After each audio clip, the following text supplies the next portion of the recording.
Ella llegó al terreno abandonado y oyó la frase que ya había escuchado demasiadas veces.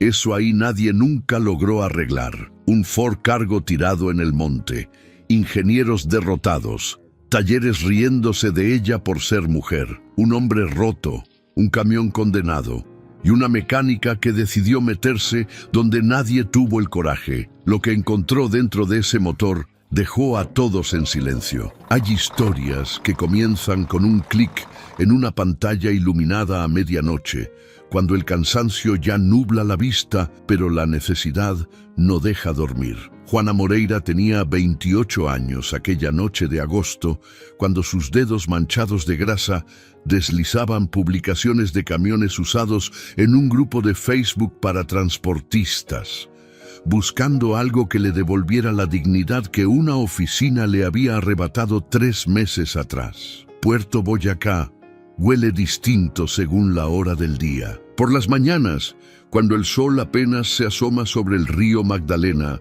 el aroma es de tierra húmeda, mezclada con el diésel de las barcazas que transportan combustible río arriba. Al mediodía, cuando el calor alcanza los 37 grados, la ciudad entera parece exhalar gasolina evaporada y aceite de motor quemado. Pero a las 11 de la noche, en el cuartito que Juana rentaba detrás de un taller de soldadura, el olor era distinto. Metal frío, desengrasante industrial y el perfume barato de las velas que mantenía encendidas porque la luz eléctrica parpadeaba cada media hora. Ella había trabajado 5 años en una oficina de motores diésel en Barranca Bermeja, la ciudad petrolera donde el aire huele permanentemente a refinería y donde los hombres con overol azul caminan con ese orgullo particular de quien domina máquinas que otros apenas comprenden. Juana había aprendido todo allí: cómo escuchar el ronroneo irregular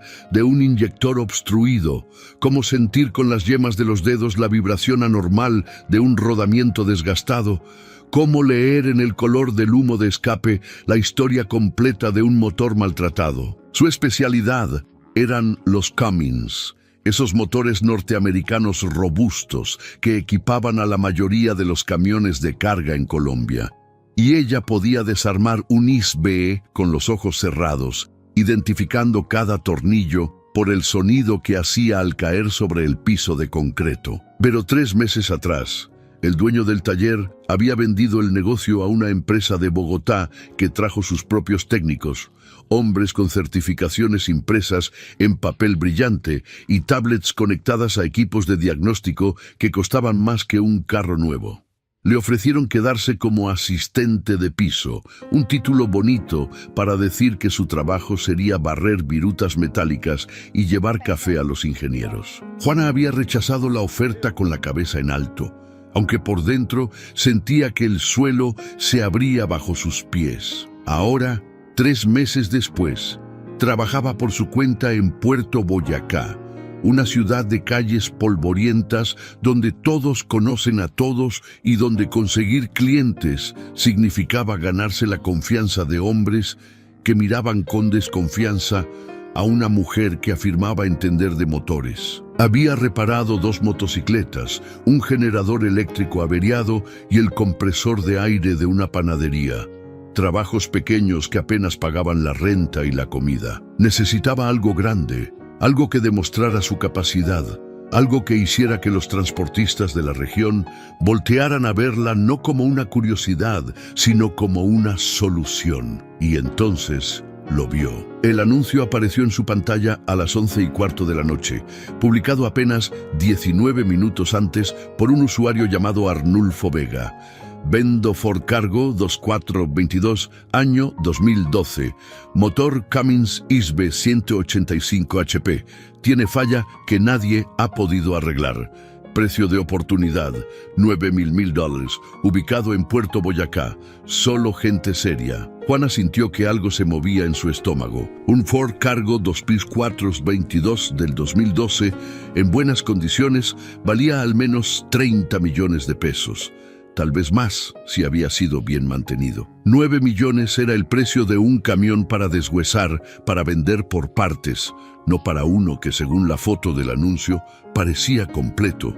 aunque ciertamente abandonado. La imagen mostraba el camión rodeado de maleza alta, con enredaderas que ya trepaban por las puertas entreabiertas y la cabina parcialmente invadida por vegetación que brotaba desde las ventanas abiertas. Pero la pintura roja todavía se veía sólida bajo la capa de polvo, y los neumáticos, aunque desinflados, no mostraban grietas evidentes de deterioro por sol. Falla que nadie ha podido arreglar. Esas palabras resonaban en la cabeza de Juana con el eco de un desafío personal. En su experiencia, cuando 7 talleres diferentes no pueden encontrar un problema, generalmente significa 2 cosas. O es algo ridículamente simple que todos pasaron por alto porque estaban buscando complejidades inexistentes, o es sabotaje profesional diseñado para parecer un fantasma mecánico imposible de cazar. Sin pensarlo 2 veces, Juana presionó el botón de WhatsApp en el anuncio. El teléfono marcaba 11:22 de la noche cuando escribió su primer mensaje. Buenas noches, señor Arnulfo. Veo su anuncio del cargo 2422. ¿Podría darme más detalles sobre la falla? Soy mecánica especializada en motores Cummins y estoy en Puerto Boyacá. ¿Podríamos verlo mañana? La respuesta llegó sorprendentemente rápido, apenas 4 minutos después, y el tono de desesperanza era palpable incluso a través de las palabras escritas. Buenas noches, señorita. La falla es que pierde potencia en las subidas sin ninguna razón. Los escáneres no muestran nada malo. 7 talleres lo revisaron, incluyendo la concesionaria Ford en Tunja. Me costó una fortuna y nadie pudo arreglarlo. Lleva 13 meses parado en un terreno que me cobra arriendo. Ya no puedo más. Si usted puede verlo mañana, con mucho gusto. Está en la vía que va para Puerto Serviez, kilómetro 7. ¿A qué hora le viene bien? Juana miró el reloj. Eran casi las 11:30. Su cuerpo pedía dormir, pero su mente ya estaba despierta con ese tipo de adrenalina que solo siente un mecánico cuando huele un misterio verdadero. ¿Le parece bien a las 8 de la mañana, señor Arnulfo? Llevaré mis herramientas para hacer una revisión preliminar. Perfecto, aquí lo espero. Gracias por responder tan rápido. Ya nadie quiere ni verlo. Juana dejó el teléfono sobre la mesita de madera despintada y se quedó mirando el techo de zinc que crujía con el viento nocturno. Un Cummins ISB 185 que pierde potencia sin código de error. 7 talleres derrotados. Una concesionaria oficial cobrando millones sin dar respuesta. Y un precio de 9 millones de pesos por un camión que debería valer más de 30. Esto no era solo una oportunidad de negocio. Era un acertijo mecánico esperando ser resuelto. Y Juana Moreira no podía dormir sabiendo que al día siguiente, bajo el capó de ese Ford Cargo abandonado, había una verdad oculta que solo alguien con sus ojos podría descubrir. La carretera que va de Puerto Boyacá hacia Puerto Serviez es de esas vías que el gobierno promete pavimentar cada 4 años en época de elecciones, pero que permanecen siendo un río de tierra compactada con huecos que parecen cráteres lunares. Juana salió de su cuartito a las 7:15 de la mañana, cuando el sol apenas comenzaba a calentar el asfalto y los camioneros ya llevaban 2 horas de viaje hacia Bogotá, sus motores diésel rugiendo en las pendientes mientras dejaban estelas de humo negro contra el cielo que amanecía color naranja. Llevaba en su vieja camioneta Mazda B2200 del año 98 una caja de herramientas que había armado con los años, llaves de vaso métricas y empulgadas, destornilladores de impacto, una linterna LED recargable que había comprado con su primer sueldo en Barrancabermeja, un espejo dental que robó de un consultorio odontológico abandonado y que resultaba perfecto para ver rincones imposibles dentro de un motor, un multímetro digital, un medidor de compresión y algo que muy pocos mecánicos cargaban, pero que ella consideraba esencial: un estetoscopio automotriz, una herramienta que parecía salida de un hospital, pero que permitía escuchar con precisión quirúrgica cada sonido interno de un motor en funcionamiento. El kilómetro 7 llegó más rápido de lo esperado. A mano derecha, detrás de una cerca de alambre de púas oxidado, Juana vio lo que alguna vez había sido un lote baldío, pero que ahora parecía un cementerio de metal. 3 carrocerías de buses sin motor,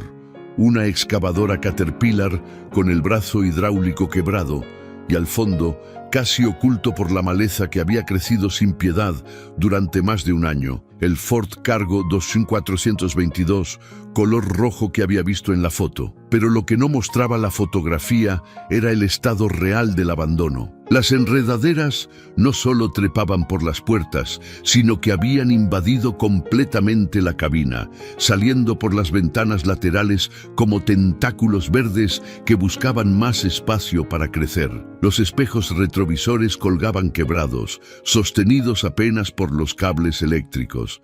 El parabrisas tenía una capa de polvo tan gruesa que parecía esmerilado, y cuando Juana se acercó, pudo ver que pequeños nidos de pájaros ocupaban los rincones del tablero, visible a través del vidrio sucio. Un hombre esperaba junto a la cerca. Arnulfo Vega tenía ese aspecto particular de alguien que ha trabajado toda su vida bajo el sol. Piel curtida color caoba, arrugas profundas alrededor de los ojos, manos grandes con cicatrices de trabajo y una postura ligeramente encorvada que hablaba de años cargando peso. Vestía una camisa a cuadros descolorida y un sombrero de paja que había conocido días mejores. Pero lo que más llamó la atención de Juana fueron sus ojos.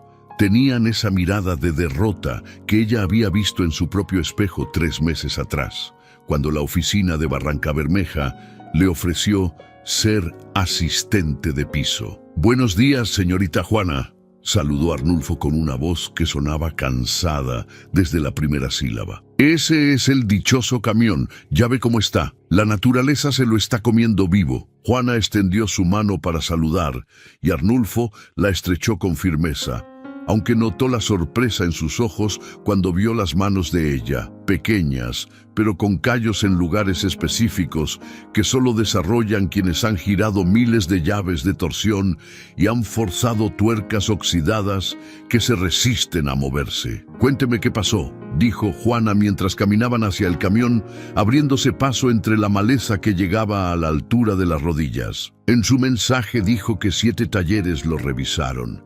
«Necesito saber todo, desde el primer síntoma hasta el día que lo dejó aquí». Arnulfo suspiró como quien se prepara para contar una historia que ha repetido tantas veces que ya no duele contarla, solo cansa. «Este cargo fue el mejor camión que tuve en mi vida, señorita. Lo compré nuevo en el 2012 con un préstamo que terminé de pagar en el 2018. Mi papá, que en paz descanse, me había dejado una pequeña transportadora familiar. Nada grande, solo 3 camiones para llevar carga desde Bogotá hasta los pueblos del Magdalena Medio. Carga de todo tipo, materiales de construcción, alimentos, mercancía para las tiendas. Era un negocio honesto que daba para vivir y para darle estudio a mis 2 hijas. Se detuvieron frente al camión. Juana abrió la puerta del conductor y una estampida de pequeños insectos saltó hacia afuera, asustados por la luz repentina. El interior olía a humedad y tierra, con hongos pequeños creciendo en las esquinas del tablero de instrumentos. Pero incluso bajo esa capa de abandono, Juana pudo notar algo importante. Los asientos de cuero estaban gastados pero no rotos. El volante mostraba desgaste natural, de uso constante pero no maltrato, y cuando metió la llave en el switch de encendido que Arnulfo le entregó, sintió que giraba suave, sin el chirrido metálico de un cilindro corroído. «Hace 14 meses», continuó Arnulfo mientras Juana inspeccionaba el interior, «estaba subiendo de La Dorada hacia Bogotá con 3 toneladas de plátano y yuca. Iba por la cuesta del Papayal, esa subida larga que no perdona, y de repente el motor empezó a perder fuerza. No se apagó, pero era como si alguien estuviera cortando el paso del combustible. La velocidad cayó de 60 a 30 kilómetros por hora en menos de un minuto. Tuve que pararme en la berma con las luces de emergencia prendidas mientras camiones y buses me pitaban al pasar. Juana abrió el capó. El motor Cummins ISB dormía bajo una capa de polvo y hojas secas, pero incluso así, ella pudo ver algo que la sorprendió. Las mangueras de caucho estaban en perfecto estado, sin grietas por exposición al sol. La tapa de válvulas no mostraba costras de aceite quemado. Los cables eléctricos tenían sus aislantes íntegros. Este no era un motor descuidado. Este era un motor que había sido mantenido con disciplina religiosa. ¿Qué hizo después de ese primer episodio?, preguntó Juana mientras pasaba sus dedos por los componentes, sintiendo temperaturas, buscando fugas invisibles, escuchando con las yemas de los dedos lo que sus ojos todavía no podían ver. Llegué hasta Bogotá con el motor fallando cada 10 minutos. Entregué la carga tarde, me multaron por incumplimiento y llevé el camión a un taller cerca de la terminal de transportes. Me cobraron 800,000 pesos, cambiaron los filtros de aire y combustible, revisaron el turbo, me dijeron que ya estaba, pero a la semana siguiente volvió a pasar. Esta vez en la vía a Honda. Otra subida pesada. El motor perdía fuerza y después de unos minutos volvía a la normalidad, como si nada hubiera pasado. Juana sacó su linterna y comenzó a inspeccionar el sistema de admisión de aire. El filtro estaba limpio, reemplazado recientemente, según podía verse por el color blanco inmaculado del elemento filtrante. Revisó las abrazaderas de las mangueras, todas apretadas correctamente. Ninguna señal de entrada de aire falso que pudiera confundir a los sensores. Ese fue el comienzo de mi pesadilla, continuó Arnulfo, y ahora su voz temblaba ligeramente. Durante los siguientes 8 meses, ese camión me dejó parado 4 veces más. Siempre en las subidas, siempre con carga pesada, siempre sin ninguna advertencia. Llevé el cargo a 7 talleres diferentes.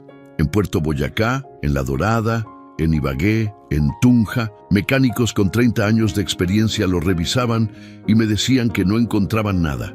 Uno me cambió la bomba de combustible de alta presión, me cobró 2.300.000 pesos y a las 2 semanas el problema volvió. Juana se agachó para mirar debajo del camión. La transmisión estaba seca, sin fugas. El cárter de aceite del motor no mostraba golpes ni abolladuras que indicaran mantenimiento descuidado o conducción por caminos imposibles. Las líneas de combustible de alta presión que iban desde la bomba hasta los inyectores brillaban con ese color metálico que tienen las piezas nuevas. Este camión no había sido maltratado. Alguien había invertido dinero serio tratando de salvarlo. ¿Y la concesionaria Ford en Tunja?, preguntó Juana, recordando que Arnulfo lo había mencionado en el mensaje de WhatsApp. Esa fue mi última esperanza, respondió Arnulfo, y ahora sí. Su voz se quebró completamente. Me dijeron que por ser un motor Cummins,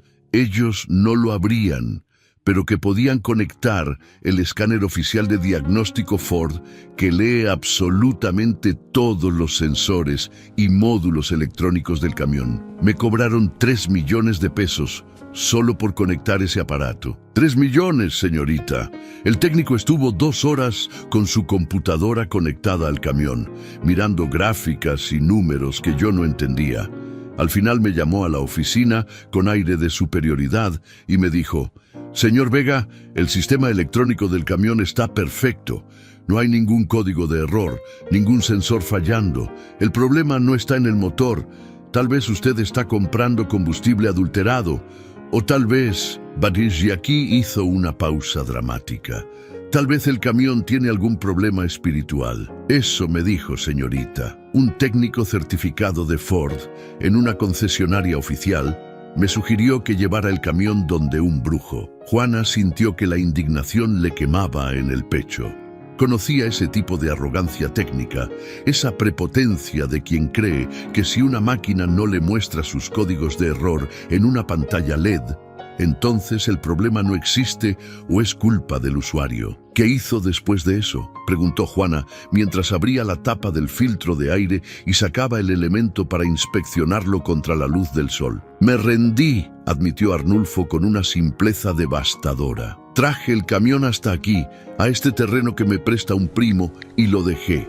Ya había gastado casi 8 millones de pesos en reparaciones que no reparaban nada. Había perdido contratos importantes porque mis clientes ya no confiaban en que yo pudiera cumplir los tiempos de entrega. Mi reputación estaba destruida.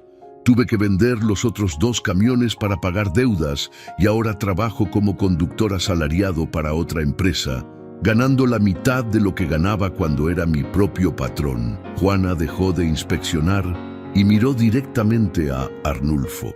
El hombre tenía lágrimas contenidas en los ojos, ese tipo de llanto masculino que se traga porque la vergüenza pesa más que la tristeza. Señor Arnulfo, dijo Juana con una firmeza que sorprendió al hombre, este camión no tiene ningún problema espiritual. Y le voy a decir algo más. Cuando 7 mecánicos certificados y una concesionaria oficial no pueden encontrar un problema en un motor que está impecablemente mantenido como este, generalmente significa que alguien no quiere que el problema sea encontrado. Arnulfo la miró sin comprender. ¿Qué quiere decir? Quiero decir que su cargo tiene fallas demasiado perfectas para ser accidentales. Quiero decir que voy a comprarlo, voy a llevarlo a mi taller y voy a encontrar exactamente qué es lo que otros no quisieron ver. ¿Acepta los 9 millones? Arnulfo asintió con la cabeza, todavía confundido pero con un pequeño destello de esperanza en los ojos. ¿Usted cree que puede arreglarlo? Juana cerró el capó con un golpe seco que resonó en la mañana caliente. No lo creo, señor Arnulfo, lo sé, pero necesito que me prometa algo. Cuando yo encuentre lo que otros no encontraron, usted va a escuchar toda la verdad, aunque duela. ¿Trato? Trato, respondió Arnulfo, extendiendo su mano. Al día siguiente, Juana contrató una grúa para remolcar el cargo hasta su pequeño taller en Puerto Boyacá. El camión llegó cubierto de barro seco y maleza colgando de los bajos, pero con los 9 millones de pesos que había pagado, ahora era oficialmente suyo. Y con él venía el desafío más grande de su carrera: encontrar el fantasma mecánico que 7 talleres declararon inexistente. Los primeros 5 días, Juana no tocó absolutamente nada del motor, solo observó. Caminaba alrededor del cargo como un detective estudiando una escena del crimen, tomando fotografías desde todos los ángulos posibles, anotando en un cuaderno detalles que para cualquier otro mecánico habrían sido insignificantes: la marca específica de los filtros instalados, el número de lote impreso en las mangueras de caucho, las fechas escritas con marcador permanente en la tapa del filtro de aceite que indicaban cada cambio realizado. El taller de Juana era apenas un galpón de zinc con piso de concreto agrietado, ubicado en las afueras de Puerto Boyacá, donde el ruido de los camiones en la carretera se mezclaba con el canto de los gallos de las fincas vecinas. Tenía 2 elevadores hidráulicos que compraba usados a una oficina que quebró en Bucaramanga, un compresor de aire que hacía más ruido que trabajo, y una mesa de herramientas que había heredado de su padre. No era mucho, pero era suyo. Y en ese espacio humilde había desarrollado un método de diagnóstico que ningún escáner electrónico podía replicar: la paciencia para escuchar lo que las máquinas susurraban cuando todos los demás solo gritaban órdenes. El 6.º día comenzó la inspección real. Conectó el multímetro al arnés de cables del motor y midió la resistencia de cada sensor: el sensor de temperatura del refrigerante, el sensor de presión del turbo, el sensor de posición del cigüeñal, el sensor MAF de flujo de aire. Todos marcaban valores dentro del rango normal especificado por Cummins. Revisó la resistencia de los inyectores: 16.2 ohmios en los 4, perfectamente balanceados. Midió el voltaje de la batería: 12.6 voltios con el motor apagado, señal de una batería saludable que mantenía carga incluso después de 13 meses de abandono. En el día 7, desmontó la tapa de válvulas para inspeccionar el tren de válvulas. Lo que encontró la dejó aún más confundida. Las levas del árbol de levas brillaban con esa tonalidad plateada que tienen las superficies bien lubricadas y sin desgaste. Los resortes de válvula tenían la tensión correcta, según el manual de servicio que había descargado de internet. Los balancines se movían suaves, sin juego lateral. Este motor había recibido cambios de aceite religiosos cada 5.000 kilómetros.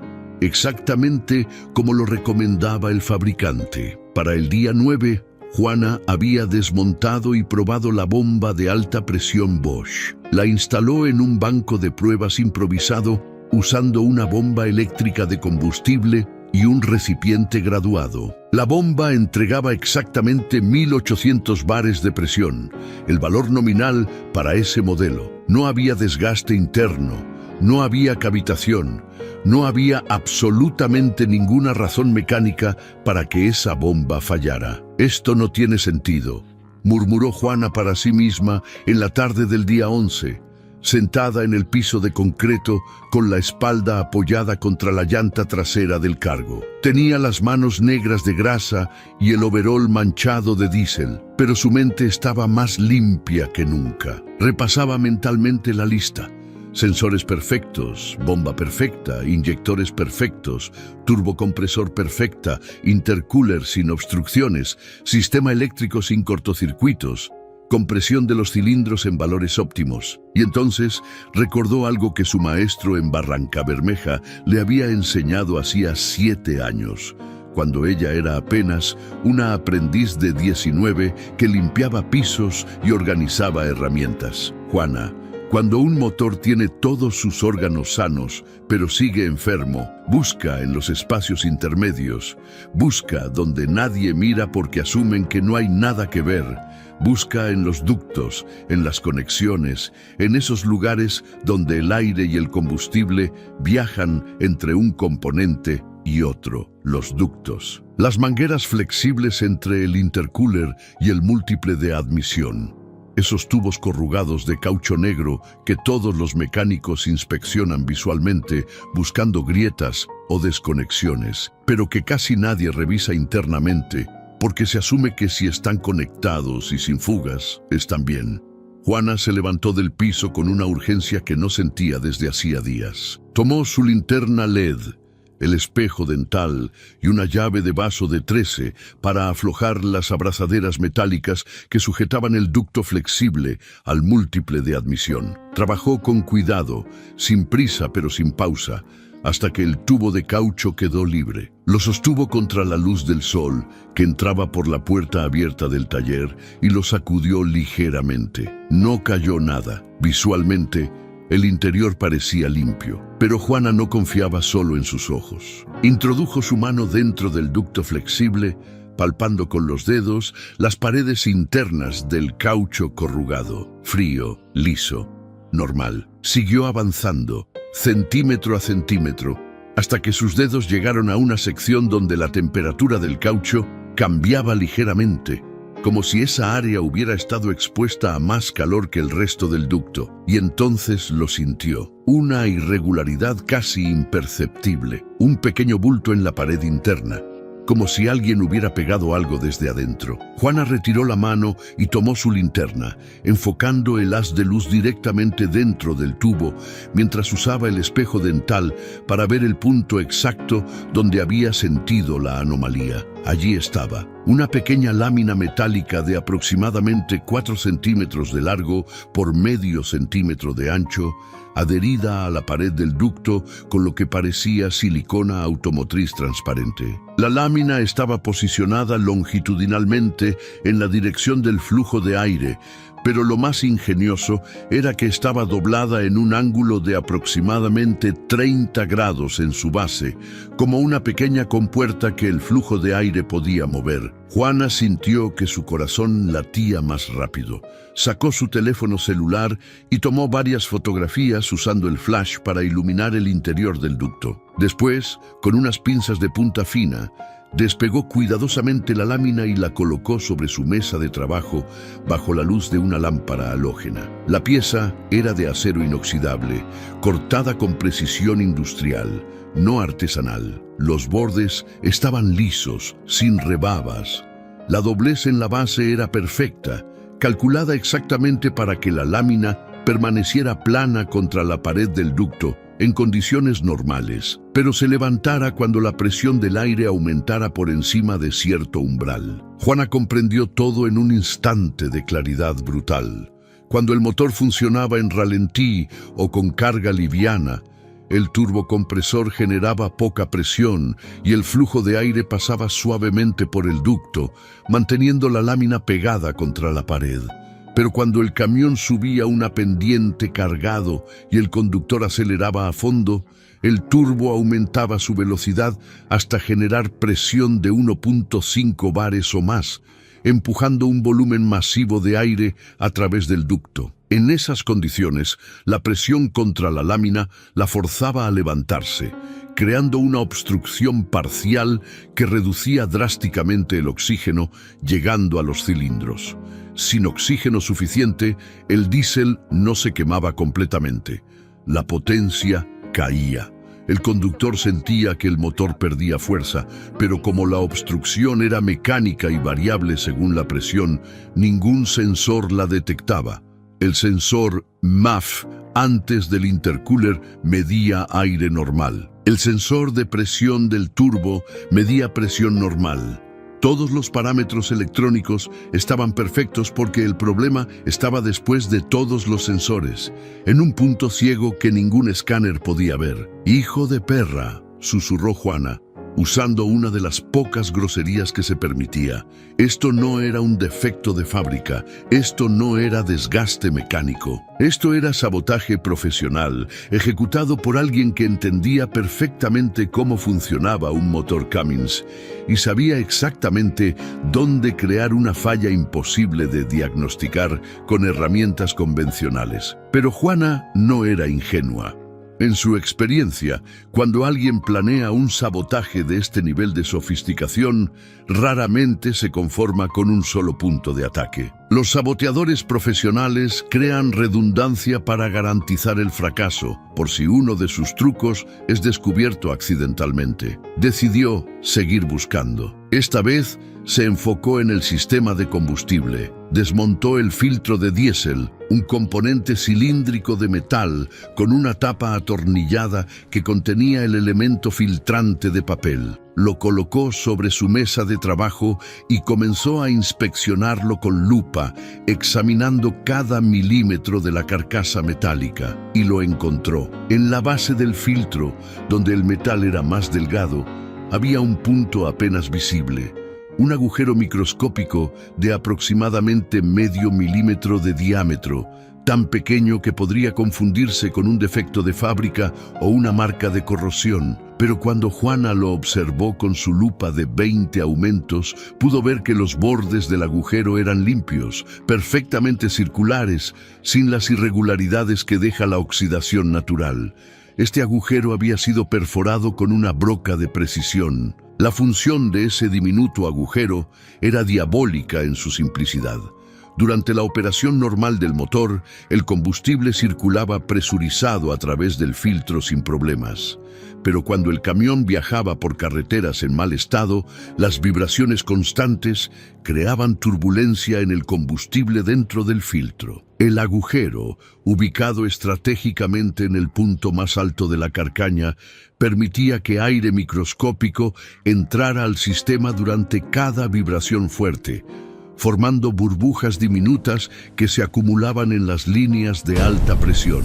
Esas burbujas no eran suficientes para detener completamente el motor, pero sí para crear cavitación intermitente en la bomba de alta presión, interrumpiendo momentáneamente la atomización perfecta del diésel en los inyectores. El resultado era el mismo: pérdida súbita de potencia que desaparecía cuando las burbujas eventualmente se disolvían o eran expulsadas del sistema. Juana se sentó en su silla desvencijada y miró las dos piezas de evidencia sobre su mesa, la lámina metálica y el filtro perforado. Alguien había saboteado ese camión con un nivel de conocimiento técnico que la impresionaba y la enfurecía al mismo tiempo. No era el trabajo de un mecánico amateur, era el trabajo de un ingeniero, de alguien que había estudiado exactamente cómo crear fallas fantasmales que destruirían la reputación de Arnulfo sin dejar rastros obvios.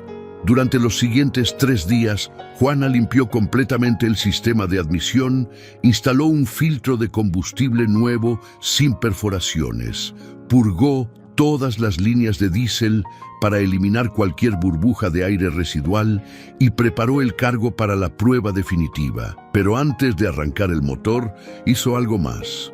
Documentó fotográficamente cada pieza de evidencia, midió con calibrador digital las dimensiones exactas de la lámina saboteadora y escribió un informe técnico detallado de 3 páginas explicando cómo funcionaban ambas sabotajes y por qué ningún escáner electrónico podía detectarlas. En la tarde del día 22 desde que había comprado el camión, Juana giró la llave de encendido. El motor Cummins ISB despertó con un rugido profundo y estable.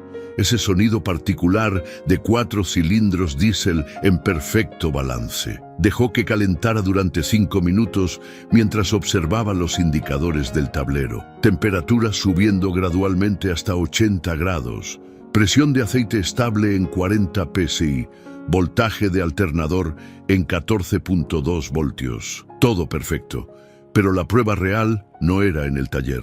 Era en la carretera, bajo carga, en las mismas condiciones donde el cargo había fallado repetidamente. Juana necesitaba 3 toneladas de peso para replicar las condiciones exactas que provocaban las fallas. Llamó a un amigo que tenía una constructora y le pidió prestados 30 sacos de cemento de 50 kilos cada uno. Cargó los 1.500 kilos en la plataforma del cargo y salió de Puerto Boyacá hacia La Dorada, buscando específicamente la cuesta del Papayal, donde Arnulfo había experimentado la primera falla catastrófica. La subida comenzaba suave y después se empinaba brutalmente durante 7 kilómetros consecutivos con inclinación de 9%. Juana engranó tercera velocidad, pisó el acelerador hasta el fondo y sintió cómo el turbocompresor silbaba cada vez más fuerte mientras forzaba aire comprimido hacia el motor. La presión del turbo subió: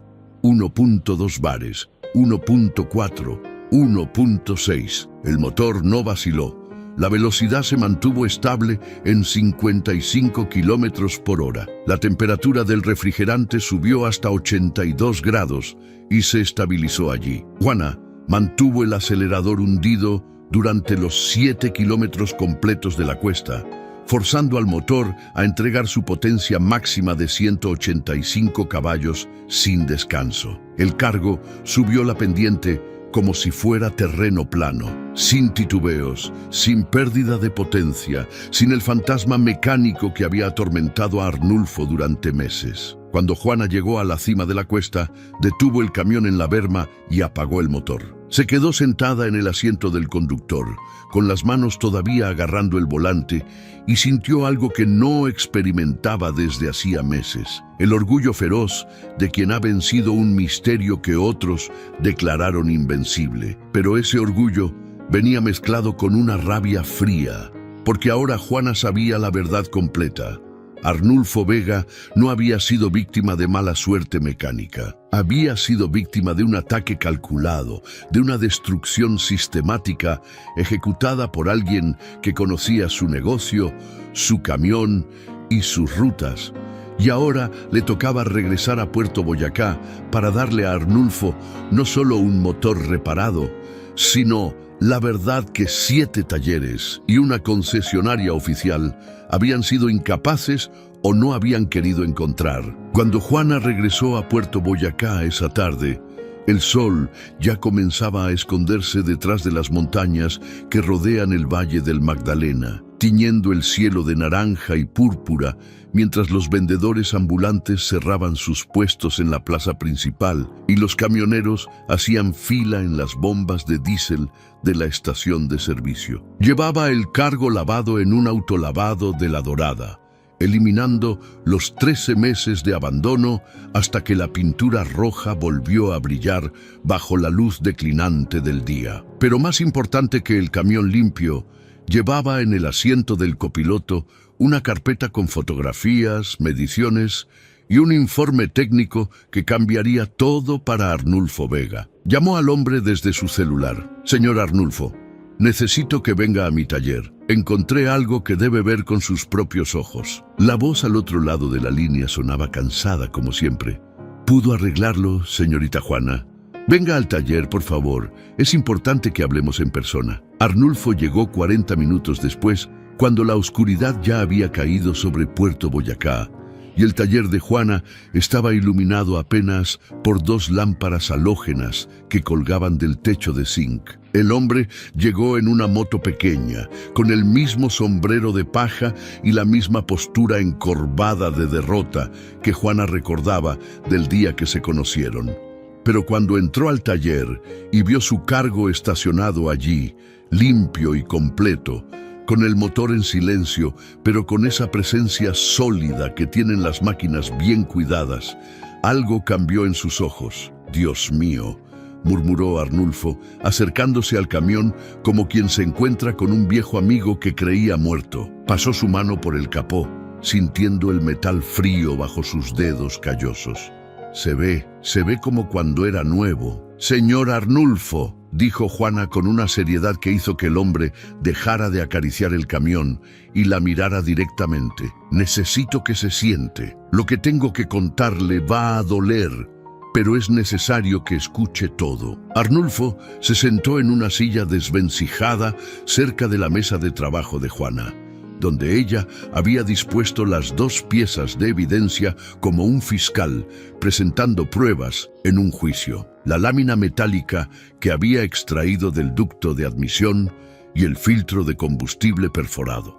Bajo la luz cruda de las lámparas halógenas, los objetos parecían armas de un crimen silencioso. «Su camión nunca tuvo ningún defecto mecánico», comenzó Juana, y las palabras cayeron en el taller como piedras en un pozo profundo. «Su cargo fue saboteado, deliberadamente, profesionalmente, por alguien que conocía perfectamente cómo funcionaba ese motor Cummins y que diseñó las fallas para que fueran imposibles de detectar con métodos convencionales de diagnóstico». Arnulfo la miraba sin comprender, con la boca ligeramente abierta y las manos apretando sus rodillas. «¿Saboteado? ¿Cómo puede estar segura?». Juana tomó la lámina metálica y la sostuvo bajo la luz. Esta pieza de acero inoxidable estaba pegada dentro del ducto de admisión de aire, después del intercooler y antes del múltiple. Vea cómo está doblada en la base, en un ángulo de exactamente 30 grados. Esta no es una pieza que se desprende accidentalmente de ningún otro componente. Esta pieza fue fabricada específicamente para este propósito. Le explicó, con la paciencia de quien enseña algo fundamental, cómo la lámina permanecía plana contra la pared del ducto durante la conducción normal, pero se levantaba cuando la presión del turbocompresor aumentaba en las subidas pesadas, obstruyendo parcialmente el flujo de aire y causando la pérdida de potencia que Arnulfo había experimentado docenas de veces. «Pero lo más diabólico», continuó Juana tomando el filtro de combustible, «es que quien hizo esto no confió en una sola sabotaje. Mire aquí», señaló el diminuto agujero en la base del filtro. Este agujero fue perforado con una broca de precisión de medio milímetro. Está ubicado en el punto exacto donde permite entrada de aire microscópico durante las vibraciones de la carretera. Las burbujas que se formaban creaban cavitación en la bomba de alta presión, interrumpiendo la inyección de combustible de forma intermitente. Arnulfo tomó el filtro con manos temblorosas y lo acercó a sus ojos, entrecerándolos para ver el agujero diminuto que había destruido su vida. Pero, ¿quién? ¿Por qué alguien haría esto? Juana se sentó en el borde de su mesa de trabajo, preparándose para la pregunta que sabía que vendría. Eso es lo que necesito preguntarle, señor Arnulfo. Piense bien, alguien tenía razones para querer destruir su negocio. Algún competidor que se beneficiaría de su fracaso. Alguien que intentó comprarle la transportadora y usted rechazó. El silencio que siguió fue tan denso que Juana podía escuchar el zumbido eléctrico de las lámparas halógenas y el canto distante de los grillos fuera del taller. Arnulfo había dejado de mirar el filtro y ahora tenía la vista fija en el piso de concreto, con una expresión que mezclaba memoria y comprensión dolorosa. «Transcargas, Magdalena», susurró finalmente, y su voz sonaba como si estuviera pronunciando el nombre de un traidor. Hace como 15 meses, el dueño de Transcargas, Magdalena, vino a mi casa. Es una empresa grande, con más de 20 camiones, oficinas en Bogotá y contratos con el gobierno. Me ofreció comprar mi pequeña transportadora. Dijo que estaba consolidando el mercado regional y que yo podría quedarme como gerente operativo de la división Magdalena Medio. ¿Usted qué le respondió?, preguntó Juana, aunque ya sabía la respuesta por el tono de voz del hombre. Le dije que no, que mi transportadora era herencia de mi papá, que la había construido con sus propias manos cuando no tenía ni para comer, que yo no iba a vender la memoria de mi viejo para convertirme en empleado de una empresa que no respeta a los conductores pequeños. Me fui con educación, pero con firmeza. Arnulfo levantó la vista, y ahora sus ojos brillaban no solo con lágrimas contenidas, sino con rabia. 3 semanas después de esa reunión, mi cargo empezó a fallar por primera vez. Juana asintió lentamente. El patrón era clásico: rechazo de oferta comercial seguido de sabotaje económico. ¿Alguno de sus empleados tenía acceso regular al camión? ¿Alguien que pudiera haber instalado estos sabotajes sin que usted se diera cuenta? Yo mismo manejaba el cargo la mayoría del tiempo, respondió Arnulfo, pensando en voz alta. Pero lo llevaba a mantenimiento cada mes a un taller en La Dorada. Un taller que ahora que lo pienso, me fue recomendado por el gerente operativo de Transcargas, Magdalena, en una conversación casual unos días después de que rechacé su oferta. Me dijo que era el mejor mecánico de la región, que todos los transportistas grandes lo usaban, y fue en ese taller donde empezaron a cambiarle filtros y componentes cada vez que el camión fallaba, preguntó Juana. Sí, el mecánico siempre encontraba algo que cambiar. Filtros, sensores, hasta la bomba de alta presión. Me cobraba fortunas, pero el problema nunca se solucionaba, y ahora entiendo por qué. La voz de Arnulfo se quebró completamente. Cada vez que yo llevaba el camión, él probablemente reinstalaba los sabotajes después de hacer cualquier reparación que hiciera. Me tenía atrapado en un círculo donde yo pagaba por arreglos que nunca arreglaban nada, porque la persona que supuestamente me ayudaba era la misma que me estaba destruyendo. Juana vio cómo Arnulfo se llevaba las manos a la cara y comenzaba a llorar con ese llanto profundo y silencioso de los hombres que han aguantado demasiado tiempo. No era solo por el dinero perdido o por los años de trabajo destruidos. Era por la humillación de haber creído que su camión tenía algún defecto misterioso, por haber dudado de su propio juicio como conductor, por haber pensado que tal vez el técnico de la concesionaria Ford tenía razón y su camión estaba maldito. Yo pensé que era mi culpa, sollozó Arnulfo entre lágrimas. Pensé que tal vez estaba comprando combustible malo, o que estaba conduciendo mal, o que Dios me estaba castigando por algún pecado. Mis hijas me decían que dejara el camión, que buscara trabajo en otra empresa, pero yo no podía aceptar que el mejor camión que había tenido en mi vida, el que compré nuevo con tanto sacrificio, simplemente no servía. Y todo este tiempo Todo este tiempo, alguien me estaba hundiendo deliberadamente. Juana se acercó y puso una mano en el hombro del hombre. «Señor Arnulfo, escúcheme bien. Usted no hizo nada malo. Su camión no tenía ningún defecto. Usted fue víctima de un crimen comercial ejecutado por gente sin escrúpulos que prefirió destruirlo en lugar de competir honestamente. Pero ahora tenemos la evidencia. Ahora sabemos la verdad». Arnulfo levantó la cara con los ojos rojos, pero con algo nuevo brillando en ellos. Determinación. «¿Qué puedo hacer? Puedo denunciar esto. ¿Hay manera de probar que fue Transcargas Magdalena?» Juana volvió a su mesa y sacó la carpeta con el informe técnico que había preparado. «Aquí está todo documentado. Fotografías de las sabotajes in situ antes de removerlas, mediciones precisas, análisis metalúrgico del agujero en el filtro que comprueba que fue perforación mecánica reciente y no corrosión natural, y un informe técnico de 3 páginas explicando exactamente cómo funcionaban ambas sabotajes y por qué ningún diagnóstico electrónico convencional podía detectarlas. Esto es evidencia forense. Con esto y con su testimonio sobre la oferta rechazada y la recomendación sospechosa del taller, un abogado especializado en derecho comercial podría construir un caso sólido por sabotaje económico y competencia desleal. ¿Cuánto me costó todo esto?», preguntó Arnulfo, y Juana supo que no se refería solo al diagnóstico. «El diagnóstico y las reparaciones le van a costar 1.200.000 pesos», respondió Juana. «Pero el camión que usted me vendió por 9 millones, ahora vale 30 millones porque está completamente funcional. Yo podría quedarme con él, revenderlo y ganar la diferencia, pero no voy a hacer eso». Sacó de su escritorio los documentos de propiedad del cargo que Arnulfo le había firmado cuando lo compró.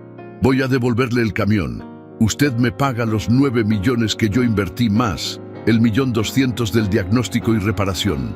Total, 10.200.000 pesos. Y se lleva su cargo funcionando perfectamente, con toda la evidencia documentada de la sabotaje y con su dignidad restaurada». Arnulfo miraba los documentos sin poder creer lo que estaba escuchando. «Pero usted podría ganar 20 millones revendiéndolo. ¿Por qué hace esto?».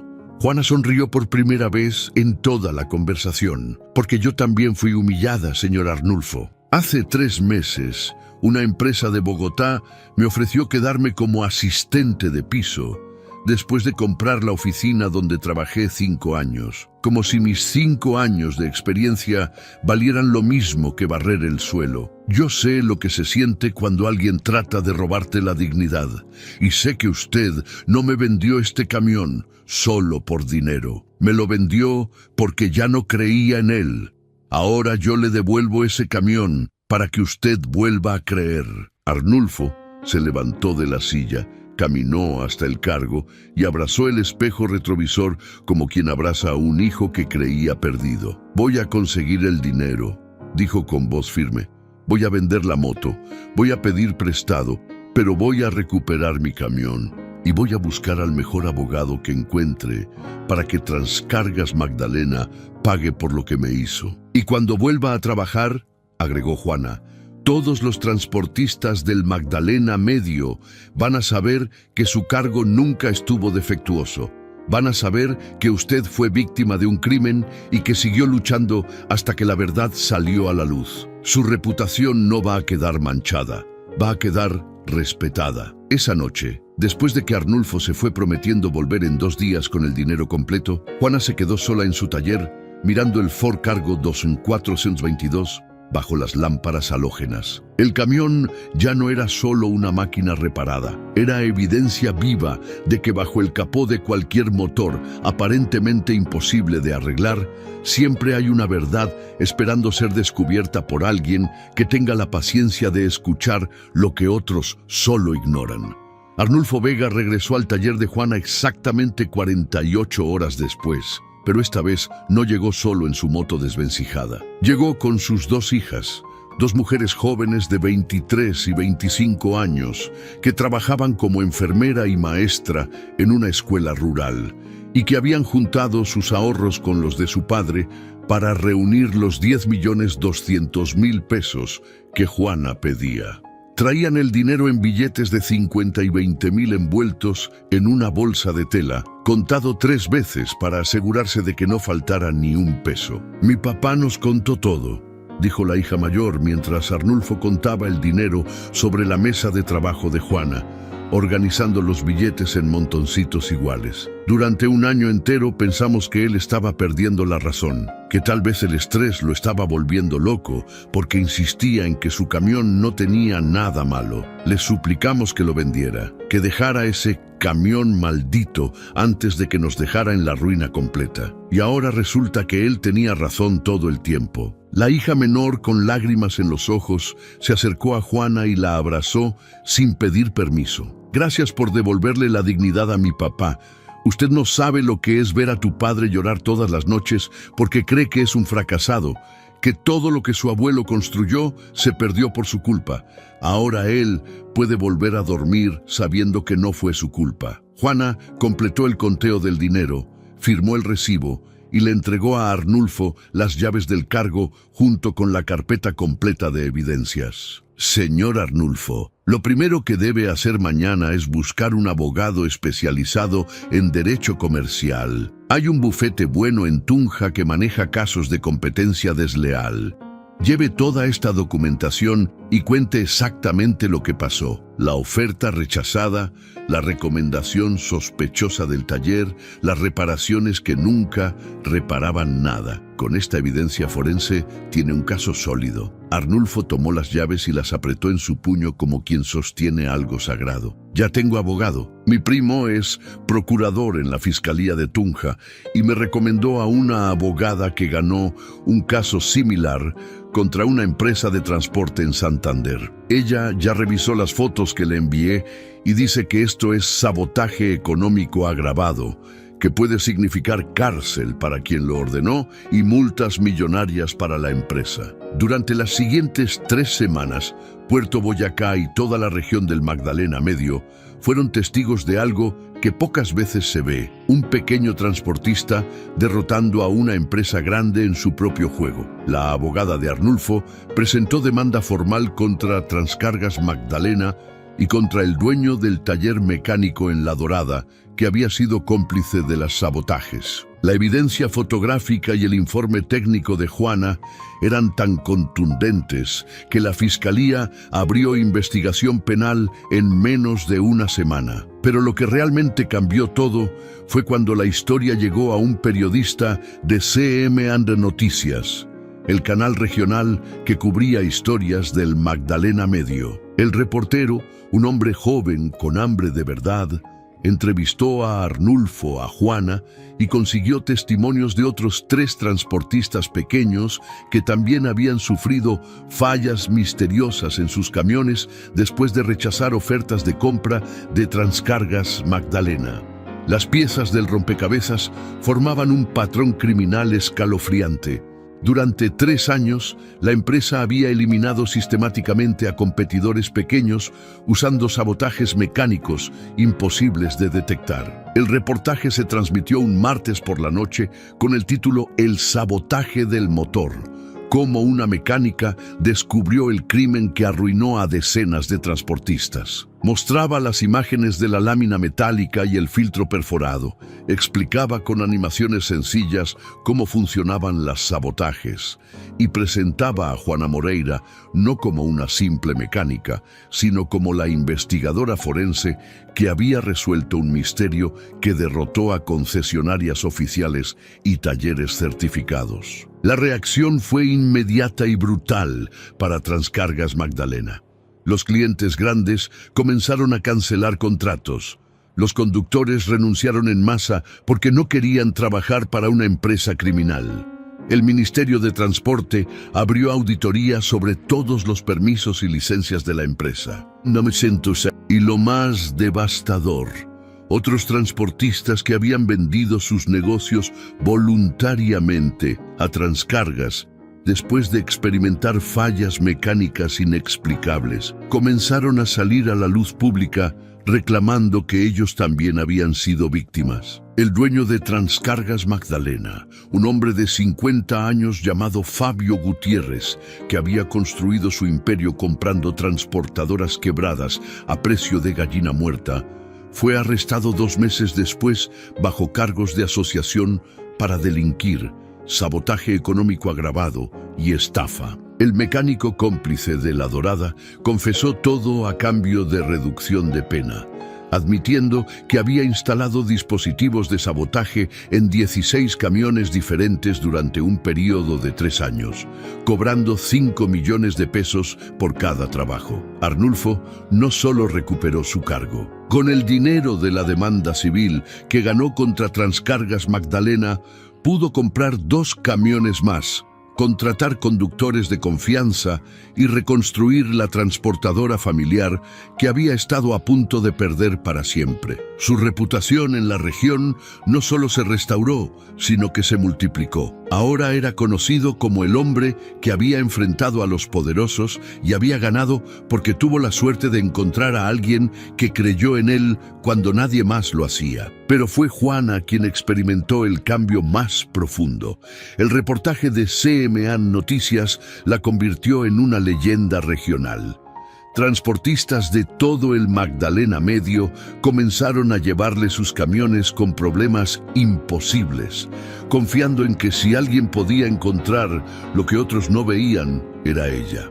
Su pequeño taller de zinc en las afueras de Puerto Boyacá se llenó de trabajo, no solo reparaciones comunes, sino diagnósticos complejos donde otros mecánicos se habían rendido. 6 meses después del descubrimiento, Juana tuvo que contratar a 2 ayudantes y rentar un galpón más grande con 4 elevadores hidráulicos. Ya no trabajaba sola en la oscuridad de la medianoche buscando oportunidades en Internet. Ahora los clientes la buscaban a ella y venían no solo de Boyacá, sino de Santander, Cundinamarca y hasta de Antioquia, conduciendo cientos de kilómetros porque sabían que en Puerto Boyacá había una mecánica que entendía algo fundamental, que bajo el capó de cada motor aparentemente imposible de reparar, siempre hay una verdad esperando ser descubierta por alguien que tenga la paciencia de escuchar. 1 año después, en una tarde calurosa de agosto que olía a diésel y a tierra húmeda,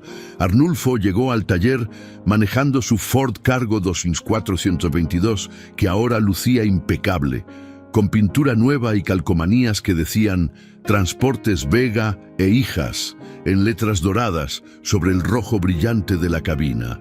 Bajó del camión con una sonrisa que Juana no le había visto en todo el tiempo que lo conocía. Señorita Juana, vengo a invitarla a la bendición del camión nuevo que compré la semana pasada. Mis hijas insisten en que usted tiene que estar presente porque sin usted nada de esto sería posible. Juana, con las manos manchadas de grasa porque estaba diagnosticando un problema en un Volvo FH16, sonrió y asintió. Allí estaré, señor Arnulfo. Pero ya no me diga señorita, llámeme Juana, como los amigos. Arnulfo extendió su mano y esta vez, cuando la estrechó, no había en sus ojos la derrota que Juana recordaba de aquel primer día en el lote abandonado. Había respeto, gratitud y algo más importante, la certeza de que en un mundo donde las empresas grandes todavía intentan devorar a los pequeños, a veces basta con que una persona crea en la verdad y tenga el coraje de buscarla en los lugares donde otros no miran.